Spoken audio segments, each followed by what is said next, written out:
It is time.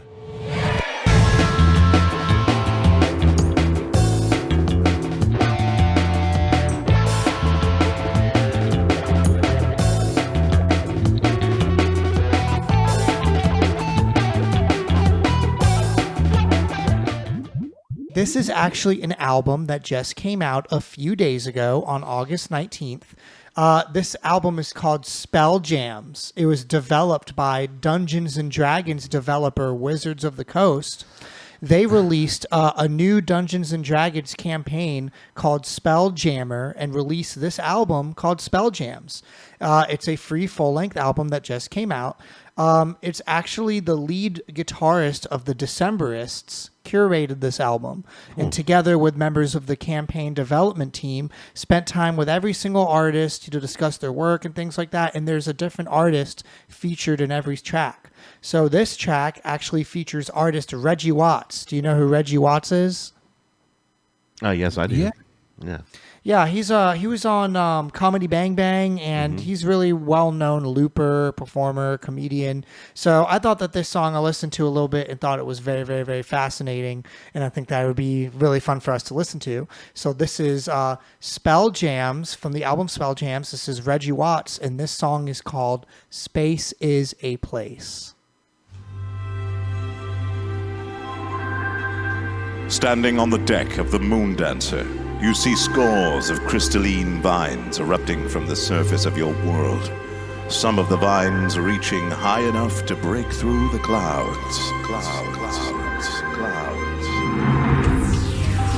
A crooked tower perches atop a small asteroid, surrounded by a cloud of twinkling cosmic dust. The colors of wild space grow more muted, fading into a deepening silver haze. Soon, your ship is immersed in the starry silver clouds of the astral sea. Wild space, a place where wildness is also in space.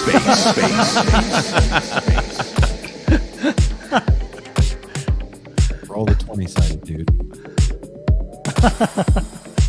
Oh my God. Right. That's so funny. Double damage. How will I know if it's time to go? How will we know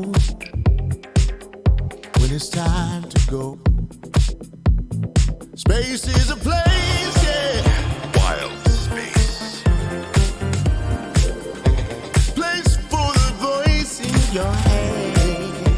Moon Dancer stumbles upon a derelict mind flayer ship.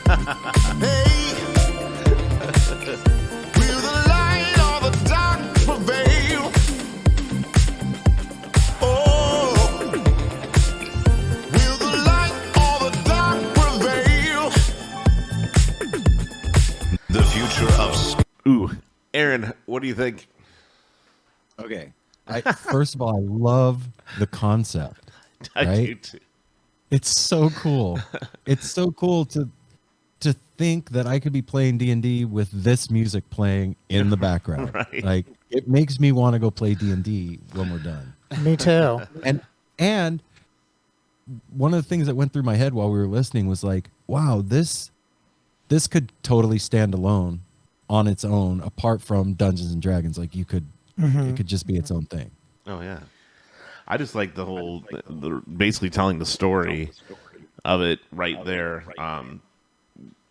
at the beginning, and then he just comes in and just starts singing this like 70s disco, smooth operator type music. I like it. It's just awesome, and in the background he's singing about stuff, and that guy's voice keeps coming in, and he's saying, "And it meets the mind flayer." I'm like, ooh, the mind flayer. Yeah. I think it's appropriate that we're listening to this right after we listen to Frank Zappa, because it kind of has that like orchestral, conversational, quirky, but like really prolific writing, right? And it's kind of like that. So I don't know. I thought it was interesting and, sounds groovy. I will mention if he mentions anything about a gelatinous cube, I will melt in my seat. The future of space But the darkest kitchen is the future of space. give you power In the future of space Be the light it lies takes. space. Wild Where we're space. going in the end. With the dark inform you. Fire. How don't you get by? Zerix's space. Keep on moving, gonna make it somehow. Prepare to attack. Take your hands, put them over your hearts. We gonna make the journey. The ship is sound. Will continue.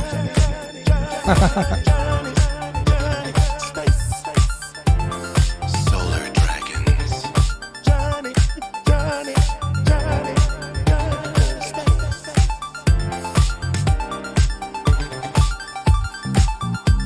Imperial Armada.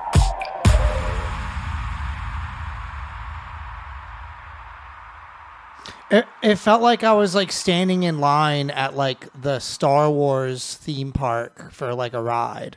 That's Right. what it made me feel like when they're like talking to you and giving you backstory to make you feel better about waiting for 3.5 hours, and then they kind of give you something to groove to before it just abruptly cuts off and repeats itself.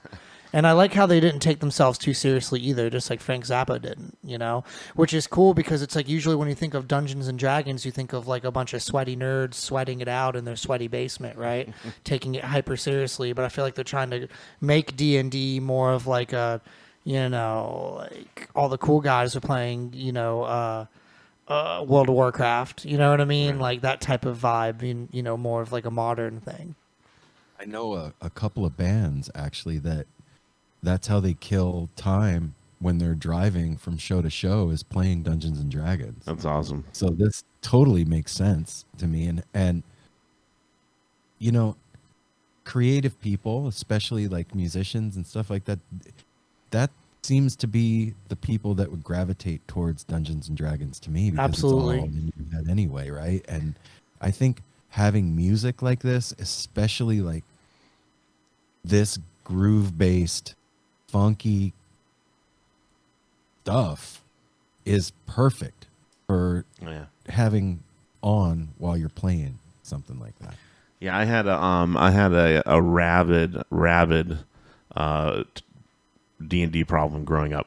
So I played from like 5 years old until I was probably about 21 years old, straight, like all the time, like weekends, the 8 hour sessions. Only 8 hours? Don't realize it's dawn sessions for a very long time, and I'm so glad actually to see it come out into the light, because this was before even LARPing, you know what I mean? So like when you played D&D back then, you had a core group of people you played with, and then you just kind of didn't talk about it outside. It wasn't acceptable to normal people, and it was very, very cool and great world to like live in with people who were like-minded with it. But now I'm really glad to see it's out in the forefront of popularity, because it actually is a very creative thing to do, and it's high budget. They didn't it's like just half-ass it. storytelling. It's just storytelling, and it's like a choose your own adventure novel, and it's like video games before video games. It's like RPGs before RPGs. It's before the video game RPGs, and it's just it had you using your imagination, and it was a great time. Do you play a lot of video games, Aaron? No, not anymore. I was a huge World of Warcraft player though, like bad. I would wake up at like 4:00 in the morning to play for a couple hours before work. That kind of addiction to that. Not anymore, man. No, all of my time is free time is spent either at concerts or doing interviews now. Yeah, and I also was thinking that if people didn't know what Dungeons and Dragons was, this makes it more appealing. And then also if Dungeons and Dragons people don't really know what good music is, that's a great way to show people different. Because like Mono Neon is on another one of their songs, and Right. That's I how forgot. I saw it. Yeah, and I forgot who else, but every single track had someone prolific and worth listening to. So That's really cool. I'm going to check that out. Mm-hmm. I'm glad you found that. It was a good find. thank you. Hi, this is Mike with Galaxy Jams Reacts. We hope that you enjoyed that React video. Be sure to check out the links below of when we're going to be live streaming our next show and also how to watch full episodes. Please hit that subscribe button. Every single one helps.